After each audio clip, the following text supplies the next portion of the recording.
So hell. Ja. Ja.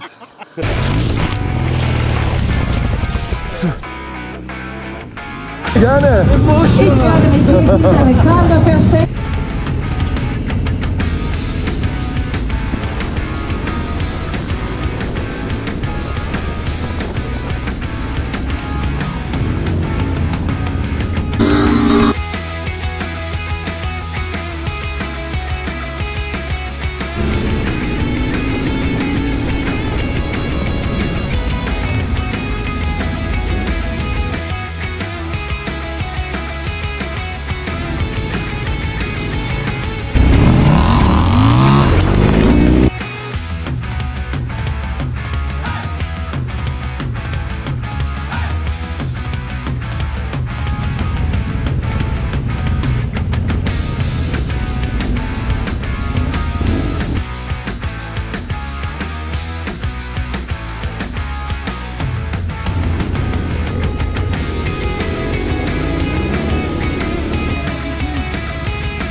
Check-up, guten Morgen.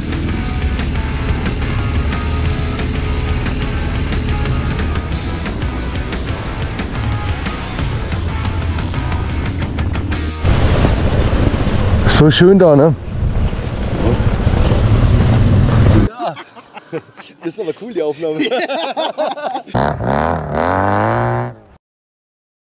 Also ich bin überhaupt kein Profi, ich muss mich jetzt ranarbeiten und der Basti, der hat gesagt, der hilft mir jetzt. Was, ich kann bei dir als Kameramann anfangen, hast du gesagt? Ja, sehr gerne. Du suchst sowas, ne?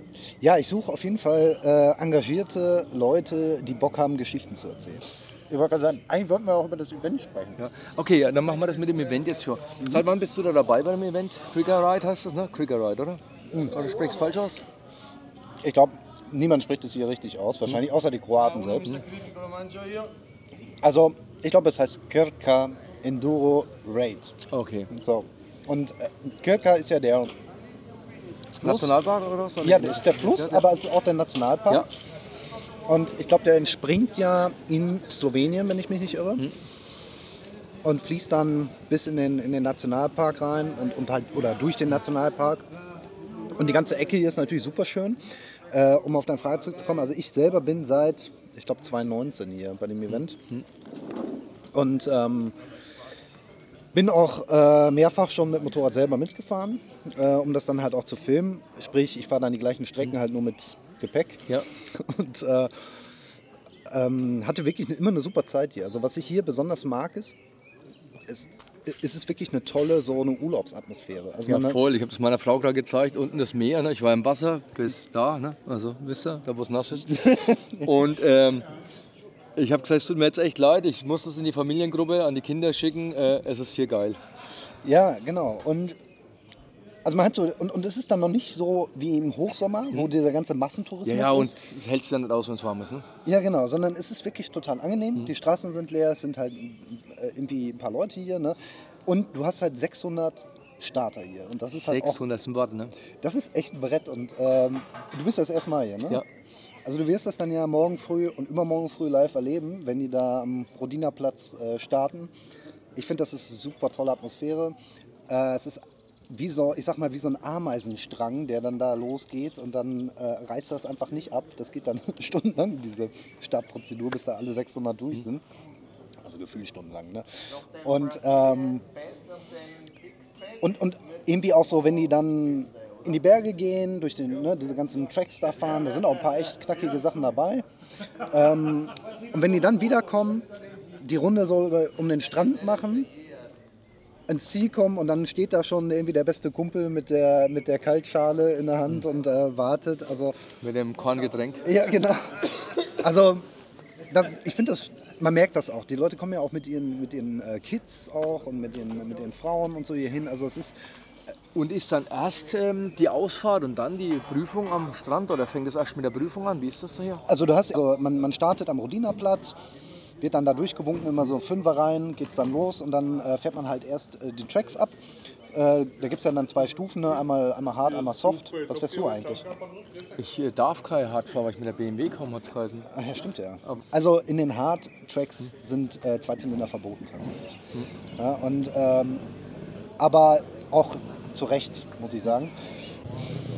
Das ist ja vielleicht so ein Fairness-Ding, ne? Also auch wenn du es dann kannst, heißt es ja nicht, dass es gern gesehen ist, dass du es dann machst. Ja, ob das gern gesehen ist, ist eine andere Frage. Ja, dann sind nämlich die das dann auch gerne machen würden, es aber eigentlich nicht können, die fühlen sich dann benachteiligt, weißt du? Ja, also auf jeden Fall gibt es diese beiden Tracks, man fährt die, super schöne Strecken mit auch tollen Ausblick teilweise, also man ist auf so Plateaus, auf so Anhöhungen mit so Windrädern da drauf und dann sieht man da wirklich auch bis zu den Inseln vor der Küste, das ist richtig schön.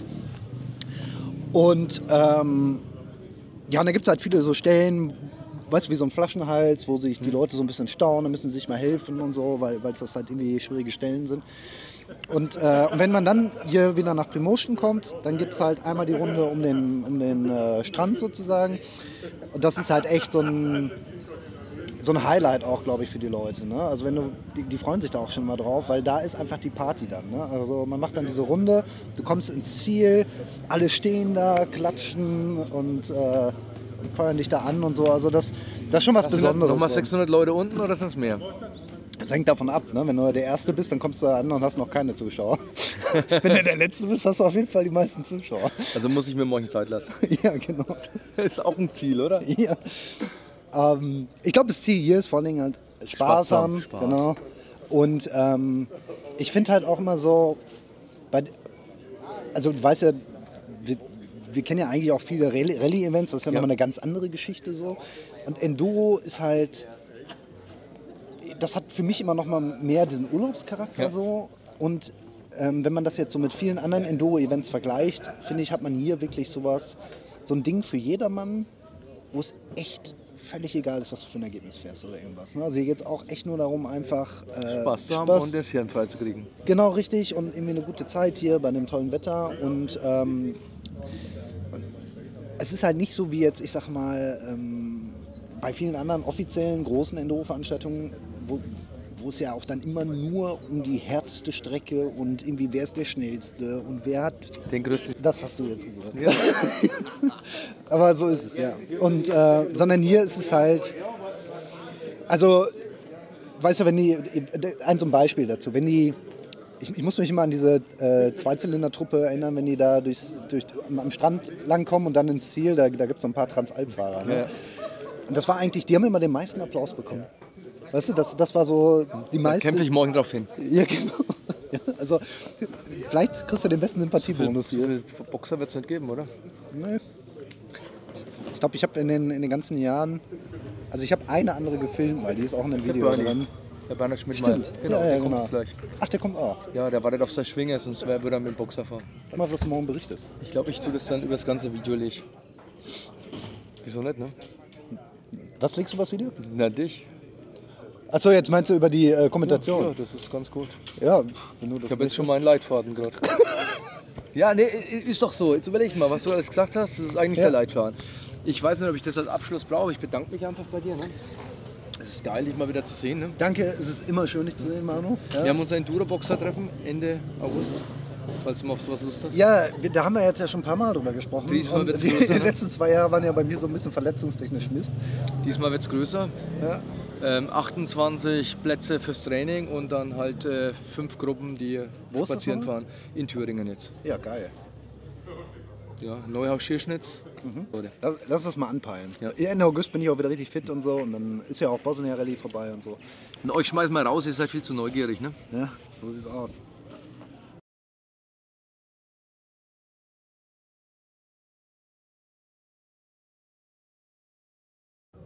Wir haben ein paar Quadrane mit, oder?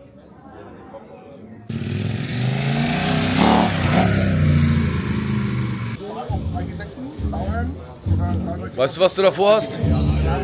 Sicher? Willst du was für zu Hause sagen? Jetzt hast du die Chance, einmal zu sagen, was dir so einfällt. Ich schneid's einfach raus. Ja.